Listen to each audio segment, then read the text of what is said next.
अस्सलाम वालेकुम दोस्तों, आज मैं आपको इस वीडियो में बताऊंगा कि VFD इन्वर्टर में OL1 फॉल्ट क्यों आता है। दोस्तों, OL1 फॉल्ट तब आता है जब आपकी मोटर एम्पेयर ज़्यादा ले रही हो, जो लिमिट हमने सेट करके रखी होगी उनसे ज़्यादा एम्पेयर ले रही हो। इसकी एक वजह यह भी हो सकती है कि आपकी जो मोटर है वो ज़्यादा भारी लोड पे चल रही हो। अगर ये वजह नहीं है तो फिर आपने सबसे पहले चेक करना है, प्रोग्राम प्रेस करना है, P2 ग्रुप पे डेटा इंटर करना है। यहाँ कोई भी वैल्यू हो सकती है, पहले P0 हो सकता है या जो भी हो। आपने ना ऊपर और नीचे वाले तीर की मदद से P2 सेलेक्ट करना है। उसके बाद आपने डेटा इंटर का बटन प्रेस करना है, ठीक है। इसके बाद आपने आ जाना है P201 में डेटा इंटर करना है। P201 में होते हैं मोटर के किलोवाट। अब आपकी मोटर जितने भी किलोवाट की है आपने उतने किलोवाट यहाँ दर्ज कर देने हैं।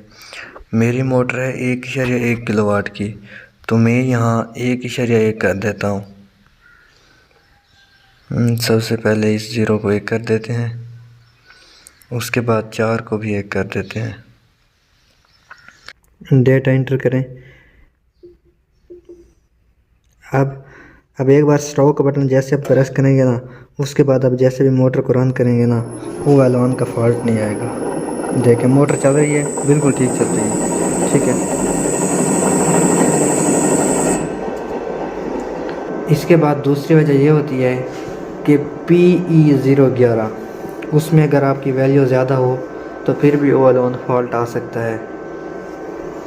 उसको चेक करने का तरीका यह है कि आप प्रोग्राम प्रेस करें, PE ग्रुप में चले जाएं, ऊपर वाले तीर की मदद से PE पे डेटा इंटर करें, दोबारा डेटा इंटर करें। इधर होता है पासवर्ड।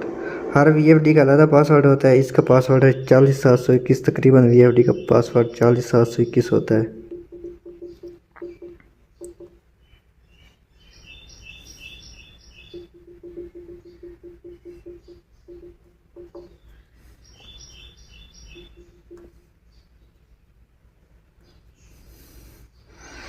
इसके बाद आपने आ जाना है P011 में, डेटा इंटर करें।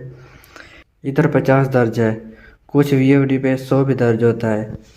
इसको आप वहाँ रोकें जहाँ आपके मोटर जितने एम्पेयर ले रही हो उतने ही VFD पे लिखा है। आप एम्पेयर मीटर से मोटर के एम्पेयर चेक कर सकते हैं। आपकी मोटर जितने एम्पेयर ले रही हो VFD भी उतने एम्पेयर दिखाए, तब ये वैल्यू वहाँ रखें आप। इसको आप जैसे बढ़ाते जाएं।